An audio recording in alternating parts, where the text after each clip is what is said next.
Good afternoon. Today, thanks to high technology today, we will be able to meet one of the greatest philosophers. Please welcome Thomas Carlyle. We will have a close focus interview with him. Let's learn about his history and life. I guess today's interview is the primary source. So let's go into the past. Sorry, Thomas Carlyle. It's a great pleasure to meet you, and that you'll be presented in 2010. You know that, right? And I'm really nice to meet you. And well, how about if you talk about yourself and your factors of your life right now, influences, problems, what you see, and your philosophy? I am Thomas Carlyle. My childhood was dominated by my stern and irascible father. In school, I was bullied and tormented by my classmates.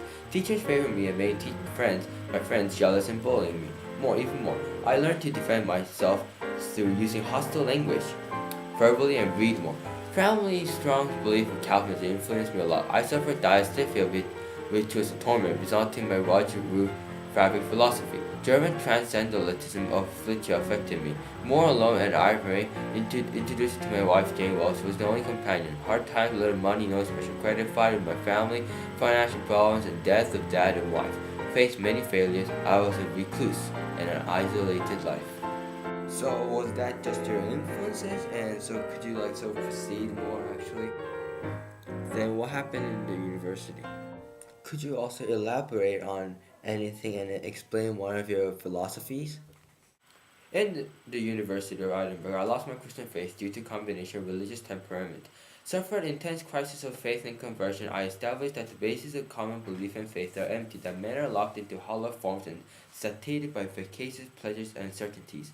One of my philosophical satire was Sartre Resartus, the first great commentaries. In the guise of the philosopher of clothes, I comment on the falseness of material wealth and the form of philosophical romance. I detail the crisis in my life and affirm my spiritual idealism. I emerged as a social critic deeply concerned with the living conditions of British workers.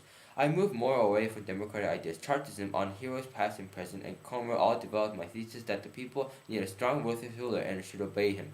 Boisterous and ungracious I am, as well as radical. I abhor philanthropy and liberal legislation along the Italian lines. I admire despotism. More censure of atheism worship strength. I despised democracy and the system and increasingly to extol the value and necessity of strong and stern government, in which people themselves have no share. The French Revolution, a history, is a historical study focused on the oppression of the poor, on heroes, hero worship, and the heroic in the history condensed that the world civilization developed because of the activities of heroes. My hatred and fear of democracy and praise of feudal society is reflected here. I am with the German Romanticism and Saint Sominism, support Chartist movement, and I am more like the Toryism. Opposition for industrial society. Economy and their theories and the economists are on utter disdain and dismal science. In my feudalist view, it was the economists and the theories that served as the failing ideological and religious buttress of the Industrial Revolution that destroyed Britain. I believe that the relation between external orders and personal freedom. I declare that the end of the human activity is activity itself. For me, the feudal system's sole value is that it is much better at assigning a man an activity and thereafter granting him the freedom to pursue in any matter he pleases. Market society is unnatural. People's nature is to pursue activity. Hence, feudal system may be harsh in limiting social mobility, but offers liberty of activity at the individual level and the joy of craftsmanship. Understand? Later-day pamphlets attack economics severely in an extreme degree. Defense of slavery. I saw little difference between a black slave and a slave society to those of a joyous Yemen and a feudal society, but not suggesting anything. Feudalist individualism, I believe, emphasis upon the social and the political importance of literature. Literature replacing religion as a source of a... Sorry to interrupt you, but could you please slow down a little bit? Sorry to interrupt, but due to time constraints, I think we have to go to our final round of our interview now. So as a final, could you maybe elaborate on anything you want and explain what your philosophies are, and then what problems you see in the society, and how your philosophy and your problems relate together? Thank you very much for telling us what influence you had, and our company wants us to sort of end the interview quick, so sorry, but it's not pressure. Please continue what you just said before I interrupted you. Source of spiritual knowledge.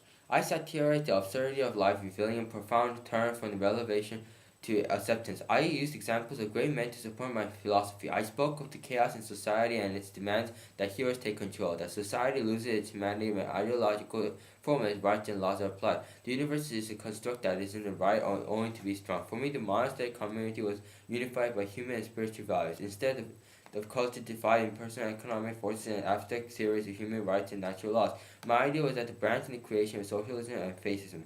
World to me is filled with contradictions with which the hero has to deal, called Veltism. No man is hero to his valet. Democracy is offshore social ideal, while equal and condemning hereditary aristocratic leadership. The everlasting yeah is my name for the spiritual of faith in God and an expressed attitude of clear, resolute, steady, and an uncompromising antagonism to everlasting no. There is no such thing as faith in God except in such antagonism against the spirit opposed to God. Everlasting no is the name for the spiritual of unbelief in God. Worship and silence is the name of the sacred respect of the restrained speech. Again, I tried to show how a heroic leader can forge a state and help create a new moral culture for their nation.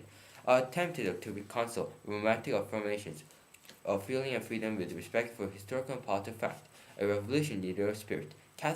Chaotic events demanded what I call heroes to take control of the competing forces erupting within the society. While not denying the importance of economic and practical explanation for events, I saw these forces as spiritual, the hopes and aspirations of people that took the form of ideas and were often ossified into ideologies. In my view, only dynamic individuals could master events and direct these spiritual energies effectively. As soon as ideological formulas replace heroic human action, society becomes dehumanized. Rise to science is dumb, like Darwin and their censures. I attacked utilitarianism and the commercialization of British society. Overall, my life was desperate, hopeless, difficult, with mental distress. I experienced all sorts of events from health to financial problems, despondency, listlessness, and had a monotonous little life. I may be a controversial society commander, but my philosophies are not wrong. My philosophies should be not ignored, and they ignite triumph to the nation.